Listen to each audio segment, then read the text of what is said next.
รินครับวันนี้การไปทำงานที่ลำพูนก่อนนะรินครับวันนี้การไปทำงานที่ลำพูนก่อนนะวันนี้คาเฟ่ปิดการไม่ต้องห่วงนะคะวันนี้คาเฟ่ปิดการไม่ต้องห่วงนะคะดีเลยครับ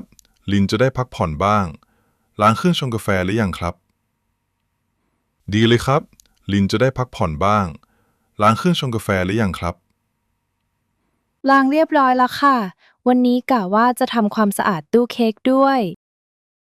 ล้างเรียบร้อยแล้วค่ะวันนี้กะว่าจะทำความสะอาดตู้เค้กด้วยอย่าลืมกินข้าวเช้านะครับเดี๋ยวปวดท้องอย่าลืมกินข้าวเช้านะครับเดี๋ยวปวดท้องค่ะขับรถดีๆนะเดินทางปลอดภัยนะคะค่ะขับรถดีๆนะเดินทางปลอดภัยนะคะครับเผื่อเวลาเดินทางไว้เยอะเลยขับสบายๆครับเผื่อเวลาเดินทางไว้เยอะเลยขับสบายการจะกลับมาตอนเย็นกี่โมงคะการจะกลับมาตอนเย็นกี่โมงคะ ๆน่าจะประมาณ6 โมงเย็นครับเดี๋ยวเจอกันนะน่าจะประมาณ6 โมงเย็นครับเดี๋ยวเจอกันนะบ๊ายบายค่ะการบ๊ายบายค่ะการ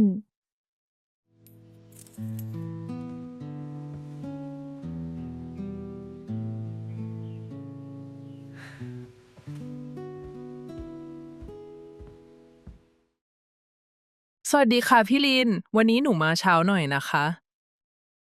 สวัสดีค่ะพี่ลิน วันนี้หนูมาเช้าหน่อยนะคะ ขอบใจมากจะพลอยช่วยเช็ดโต๊ะด้านนอกหน่อยนะขอบใจมากจะพลอยช่วยเช็ดโต๊ะด้านนอกหน่อยนะพี่ลินคะ วันนี้ลูกค้าเยอะตั้งแต่เช้าเลยค่ะ พี่ลินคะ วันนี้ลูกค้าเยอะตั้งแต่เช้าเลยค่ะ ใช่จ้ะพลอยช่วยเติมเมล็ดกาแฟหน่อยนะใช่จ้ะพลอยช่วยเติมเมล็ดกาแฟหน่อยนะได้ค่ะ แล้วเค้กในตู้ยังเหลือเยอะไหมคะ ได้ค่ะ แล้วเค้กในตู้ยังเหลือเยอะไหมคะ เหลือไม่มากแล้วจ้ะเดี๋ยวพี่ไปทำเพิ่มเหลือไม่มากแล้วจ้ะเดี๋ยวพี่ไปทำเพิ่มลูกค้าโต๊ะสี่ชมว่าอเมริกาโน่น้ำส้มอร่อยมากค่ะ ลูกค้าโต๊ะสี่ชมว่า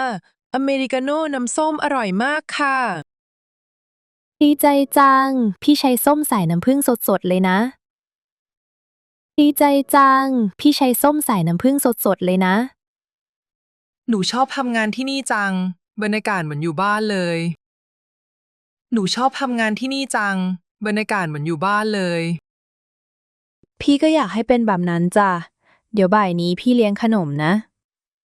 พี่ก็อยากให้เป็นแบบนั้นจ้ะ เดี๋ยวบ่ายนี้พี่เลี้ยงขนมนะ ขอบคุณมากค่ะพี่ลิน ขอบคุณมากค่ะพี่ลิน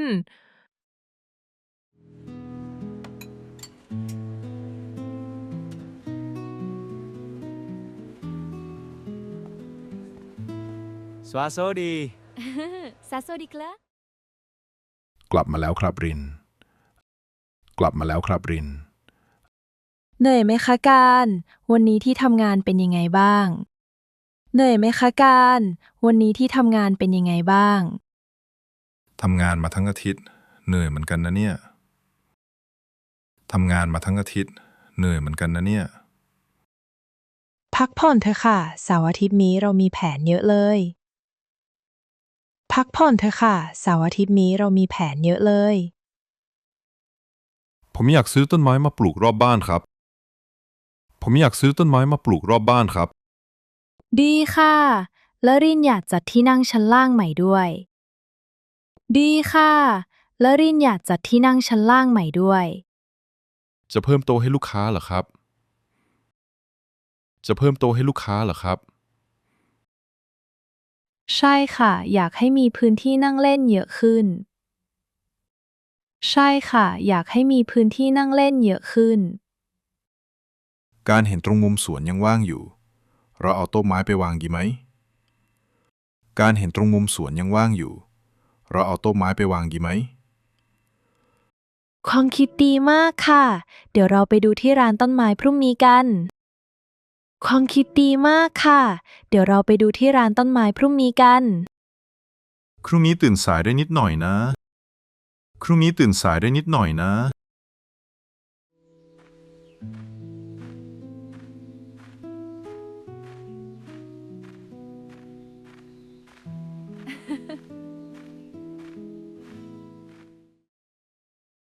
รินว่าต้นไม้ต้นนี้สวยไหม รินว่าต้นไม้ต้นนี้สวยไหม สวยค่ะ เอาไปวางหน้าคาเฟ่น่าจะดูดี สวยค่ะ เอาไปวางหน้าคาเฟ่น่าจะดูดี นั้นเอาต้นนี้2 ต้นนะครับ นั้นเอาต้นนี้2 ต้นนะครับ อย่าลืมซื้อกระถางสวยๆด้วยนะการ อย่าลืมซื้อกระถางสวยๆด้วยนะการ เลือกแบบดินเผาดีไหมครับ ดูคลาสสิกดี เลือกแบบดินเผาดีไหมครับ ดูคลาสสิกดี ดีค่ะ เดี๋ยวเราไปซื้อดินกับปุ๋ยต่อที่ซูเปอร์มาร์เก็ตนะ ดีค่ะ เดี๋ยวเราไปซื้อดินกับปุ๋ยต่อที่ซูเปอร์มาร์เก็ตนะ ของกินในตู้เย็นหมดหรือยังครับ ของกินในตู้เย็นหมดหรือยังครับ หมดแล้วค่ะ ต้องซื้อของสดมาทำกับข้าวด้วย หมดแล้วค่ะ ต้องซื้อของสดมาทำกับข้าวด้วย อยากกินอะไรเป็นพิเศษไหมครับเย็นนี้ อยากกินอะไรเป็นพิเศษไหมครับเย็นนี้ อยากกินสุกี้ร้อนๆค่ะ อยากกินสุกี้ร้อนๆค่ะ ได้เลย เดี๋ยวซื้อผักกับเนื้อหมูไปเยอะๆเลย ได้เลย เดี๋ยวซื้อผักกับเนื้อหมูไปเยอะๆเลย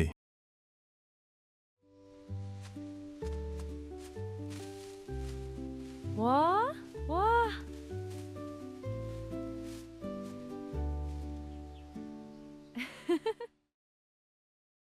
ขุดหลุมตรงนี้ลึกพอไหมครับ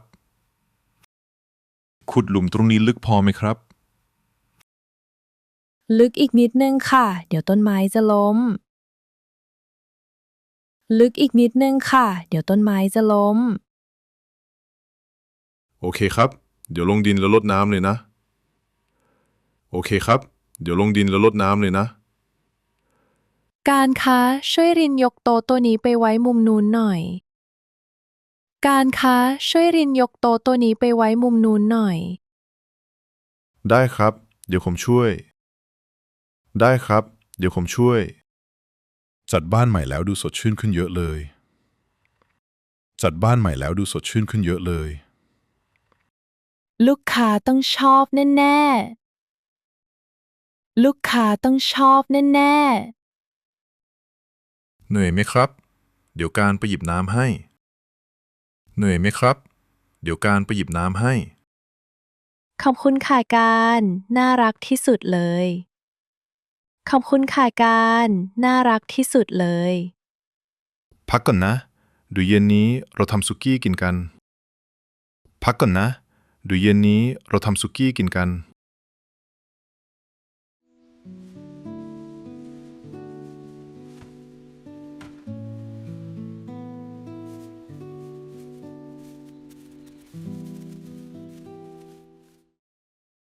วันนี้อากาศดีมาก เหมาะกับการไปน้ำตก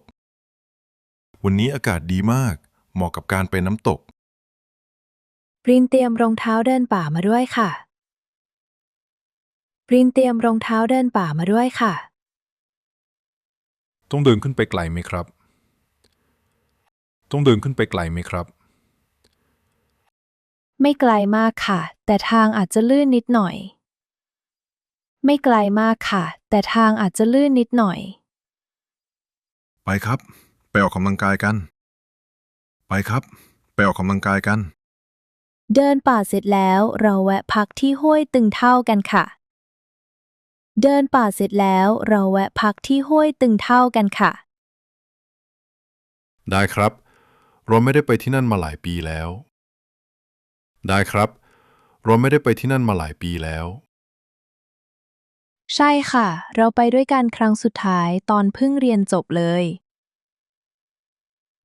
ใช่ค่ะ เราไปด้วยกันครั้งสุดท้ายตอนเพิ่งเรียนจบเลย เดี๋ยวผมไปสตาร์ทรถรอนะ เดี๋ยวผมไปสตาร์ทรถรอนะ โอเคค่ะ เดี๋ยวรินตามไป โอเคค่ะ เดี๋ยวรินตามไป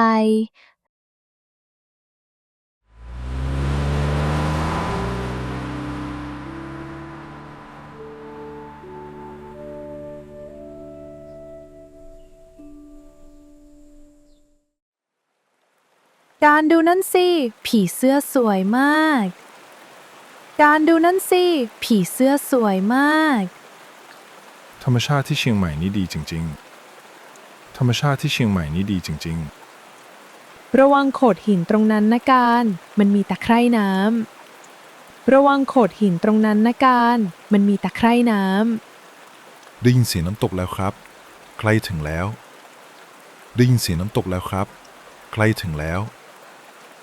ว้าว น้ำใสมากเลยค่ะ ว้าว น้ำใสมากเลยค่ะ ตรงนี้ลมเย็นดีจัง ตรงนี้ลมเย็นดีจัง ปรินขอนั่งพักตรงนี้แป๊บนึงนะ ปรินขอนั่งพักตรงนี้แป๊บนึงนะ ได้ครับ เดี๋ยวเราล้างหน้าให้สดชื่น ได้ครับ เดี๋ยวเราล้างหน้าให้สดชื่น น้ำเย็นชื่นใจจริงๆค่ะ น้ำเย็นชื่นใจจริงๆค่ะ เดี๋ยวถ่ายรูปคู่กันหน่อยนะริน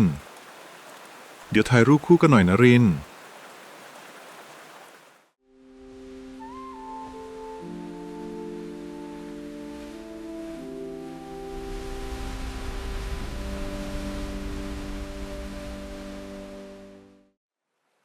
รินครับ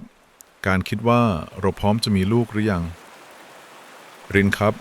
การคิดว่าเราพร้อมจะมีลูกหรือยัง รินก็คิดเรื่องนี้อยู่เหมือนกันค่ะ รินก็คิดเรื่องนี้อยู่เหมือนกันค่ะ ถ้าเรามีลูกบ้านเราคงจะคึกคักขึ้นเยอะ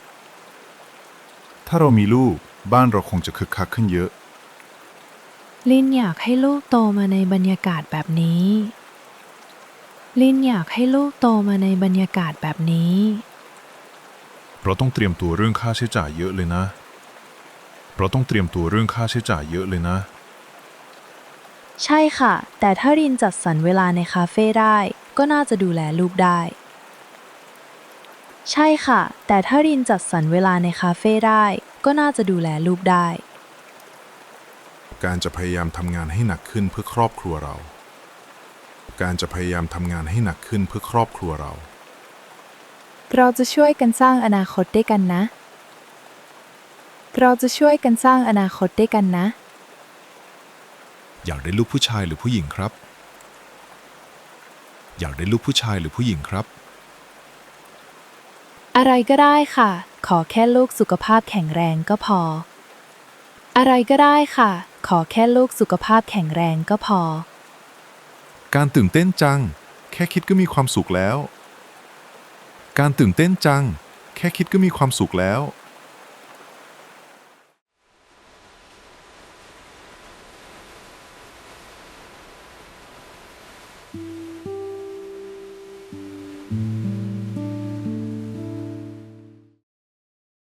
วันนี้เป็นวันที่ดีมากเลยครับ วันนี้เป็นวันที่ดีมากเลยครับ ใช่ค่ะ ได้ทั้งทำบ้านและไปเที่ยว ใช่ค่ะ ได้ทั้งทำบ้านและไปเที่ยว พรุ่งนี้การต้องไปทำงานที่ลำพูนแต่เช้า พรุ่งนี้การต้องไปทำงานที่ลำพูนแต่เช้า เดี๋ยวเตรียมอาหารเช้าไว้ให้นะคะ เดี๋ยวเตรียมอาหารเช้าไว้ให้นะคะ เอาเป็นแซนด์วิชง่ายๆก็ได้ครับ เอาเป็นแซนด์วิชง่ายๆก็ได้ครับ ได้ค่ะ เดี๋ยวทำไส้ทูน่าให้ ได้ค่ะ เดี๋ยวทำไส้ทูน่าให้ ขอบคุณมากนะครับริน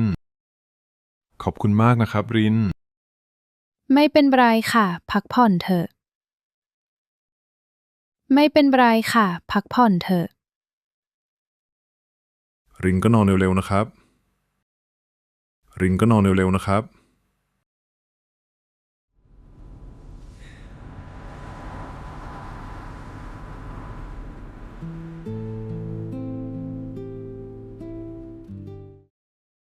การล็อกประตูรั้วเรียบร้อยหรือยัง การล็อกประตูรั้วเรียบร้อยหรือยัง เรียบร้อยแล้วครับ ไฟชั้นล่างก็ปิดหมดแล้ว เรียบร้อยแล้วครับ ไฟชั้นล่างก็ปิดหมดแล้ว พรุ่งนี้เปิดร้านปรินต้องตื่นเช้าเหมือนกัน พรุ่งนี้เปิดร้านปรินต้องตื่นเช้าเหมือนกัน สู้ๆนะครับพลอยคงมาช่วยแต่เช้า สู้ๆนะครับพลอยคงมาช่วยแต่เช้า ค่ะ พักผ่อนกันเถอะค่ะ พักผ่อนกันเถอะ ราตรีสวัสดิ์ครับ ราตรีสวัสดิ์ครับ